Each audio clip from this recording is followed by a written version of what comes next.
Olá, pessoal! Hoje nós falaremos sobre inconsistência. Vejamos a definição. Duas ou mais proposições são ditas inconsistentes se elas não puderem ser simultaneamente verdadeiras. Caso contrário, dizemos que as proposições são consistentes, ou seja, se existir alguma linha na tabela verdade em que as proposições são ao mesmo tempo verdadeiras, então elas serão ditas consistentes. Já em relação a argumento, um argumento é dito inconsistente se as suas premissas forem inconsistentes. No exemplo 1, nós temos aqui um argumento com duas premissas, que é a disjunção exclusiva de P e Q, a bicondicional, que é esse somente se P, e a conclusão dele é a negação de P. Então, construindo a tabela verdade, obviamente ela terá 4 linhas, porque só aparecem duas proposições simples, que são P e Q, e aí, após o preenchimento da coluna relativa à disjunção exclusiva de P ou Q, nós vemos que só temos a verdade quando somente uma das duas proposições é verdadeira, nos demais casos dá falsidade. E com relação à bicondicional de Q com P, a gente sabe que o valor lógico vai dar verdadeiro quando as duas proposições tiverem o mesmo valor lógico, ou seja, na primeira e na quarta linha. Então, o que é que a gente percebe? Que nas colunas referentes às duas premissas do argumento, não tem nenhuma linha em que elas sejam verdadeiras ao mesmo tempo.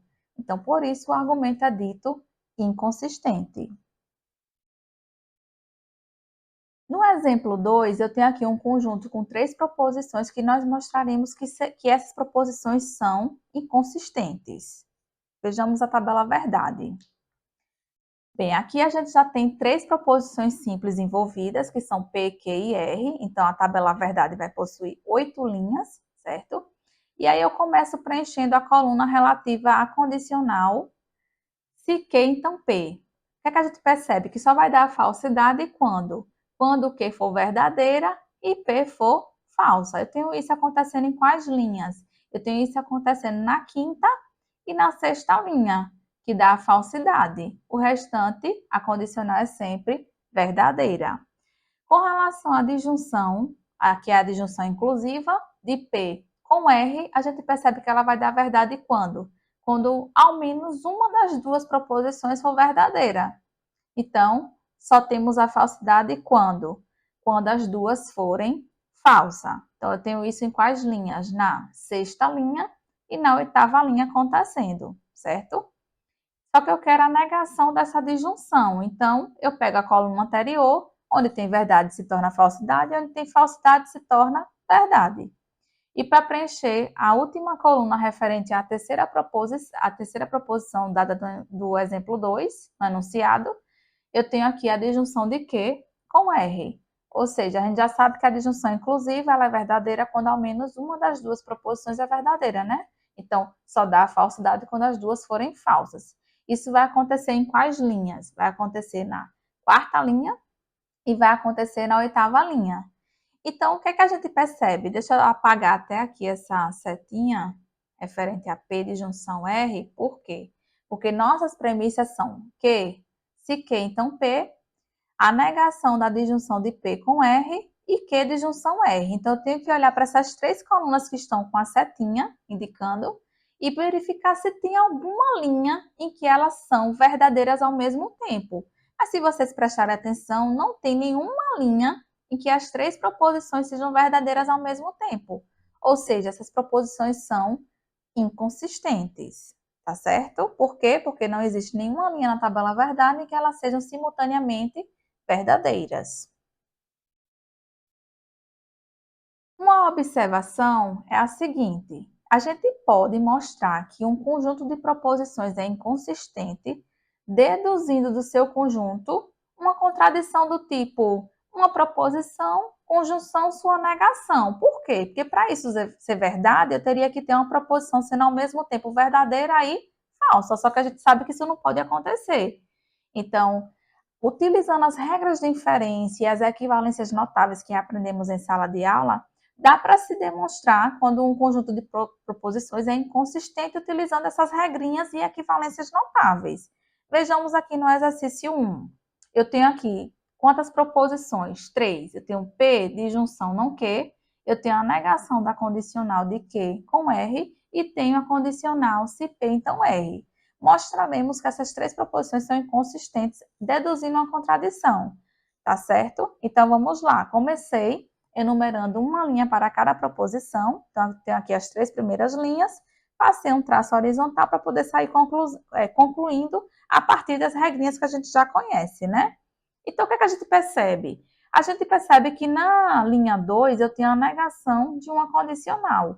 Então, eu posso começar iniciando com a regrinha da condicional, que eu sei que a condicional se Q, então R, é equivalente à negação do antecedente, ou seja, não Q, disjunção consequente. Então, não Q, disjunção R. Então, eu posso usar essa regrinha para obter a minha primeira conclusão.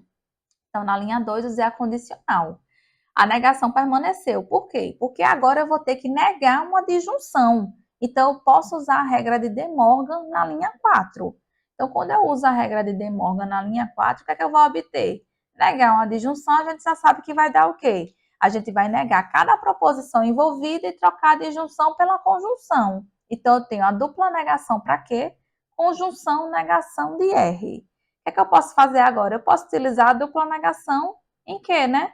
Então, eu vou usar na linha 5 a dupla negação para obter que conjunção não R.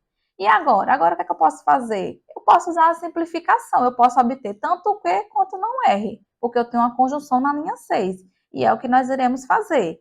Então, primeiro a gente vai simplificar e obter Q, e depois a gente vai simplificar e obter não R. Então, o que é que a gente percebe que dá para fazer?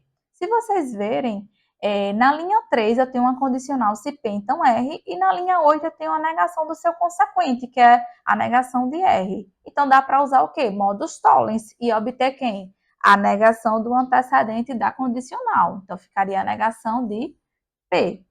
E agora, o que é que dá para ser feito? Dá para usar silogismo disjuntivo nas linhas 1 e 9, porque eu tenho uma disjunção e a negação de uma das proposições para obter a outra proposição, que seria não que. Olha que perfeito. Na linha 7 eu tenho que e na linha 10 eu tenho não que. Então, dá para se fazer a conjunção das linhas 7 e 10 e obter uma contradição do tipo que, conjunção não que, ou seja, uma proposição e a conjunção da sua negação. Com isso, nós estamos mostrando que o conjunto das três proposições iniciais é um conjunto de proposições inconsistentes, certo? No exemplo 2, agora a gente vai querer mostrar que um conjunto de proposições é consistentes, ou seja, que elas podem ser ao mesmo tempo verdadeiras. Para evitar de ter que construir aquela tabela verdade imensa, né, inteira, porque aqui eu teria uma tabela verdade com 8 linhas, já que eu tenho P, Q e R envolvidos, a gente vai fazer utilizando aquele método de atribuições de valores lógicos, de maneira que a gente obtenha o que a gente quer, que seria o quê? Considerar valores lógicos para P, Q e R, de forma que cada uma dessas proposições do enunciado sejam verdadeiras. Com isso, a gente vai estar mostrando a consistência desse conjunto de proposições. Então, vamos lá. Então, perceba, aqui a gente tem várias possibilidades para começar. Então, como foi que eu comecei aqui? Eu comecei assim, digamos que P seja verdadeira, para a gente ver se consegue construir uma atribuição lógica para P, Q e R, para todas as três serem verdadeiras ao mesmo tempo. Então, se P for verdade, então a gente tem aqui que nessa disjunção de P com R, o resultado vai ser verdadeiro, independente do valor de R, porque eu já tenho uma proposição verdadeira, certo? P sendo verdadeiro, na primeira proposição eu tenho uma condicional, onde o antecedente é verdadeiro. Para ela ser verdadeira, Q não pode ser falso, então obrigatoriamente Q teria que ser verdadeira. Só que se Q for verdadeira, a negação de Q vai ser falsa. Então, na segunda proposição, eu teria falsidade no antecedente, condicional R. Só que o R também pode ser qualquer coisa, pode ser verdadeiro ou falso. Para o resultado dessa condicional ainda dar verdade. Então, eu tenho duas possibilidades para esse caso que eu comecei. Ou considerar PQ verdade e R falso, ou considerar PQ verdade e R também verdade. Em qualquer uma dessas duas atribuições que fizermos, encontraremos as proposições verdadeiras ao mesmo tempo. Então, aqui eu considerei P e Q verdade e R sendo falso como possibilidade. E a gente tem exatamente o que a gente queria, né? Na primeira proposição, desculpa, na primeira proposição a gente tem Se P, então Q, como as duas são verdadeiras, verdade condicional, verdade da verdade. Na segunda proposição, o que é que a gente tem? Tem a condicional. Se não Q, então R, como o Q é verdade, eu teria a negação de verdade condicional, o valor lógico de R, que é falso, então daria falsidade com falsidade, na condicional que dá verdade. E na última proposição, que eu tenho a disjunção de P com R, como P é verdadeiro e R é falso, verdade, disjunção, falsidade, vai dar verdade. Então, estaríamos provando o quê? Que essas proposições podem ser, sim, simultaneamente verdadeiras, por isso são consistentes, ok? Aí aqui eu deixei uma pergunta que eu já respondi, né? Há alguma outra atribuição lógica possível para que as proposições sejam verdadeiras ao mesmo tempo? Sim. Uma outra possibilidade seria a que eu falei, P, Q e R, todas três verdadeiras. Mas aí vocês podem ver se existiria outra possibilidade, né? Eu comecei com P verdade, vocês poderiam começar. E se P for falso, tem alguma atribuição lógica possível para as três proposições serem verdadeiras ao mesmo tempo? Aí vocês podem testar para ver se teria mais alguma outra atribuição lógica possível.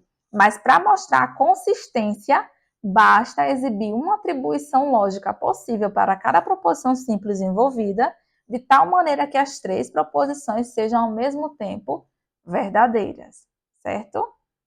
Bem, pessoal, era isso que eu queria falar para vocês, e aí eu encerro a aula por aqui.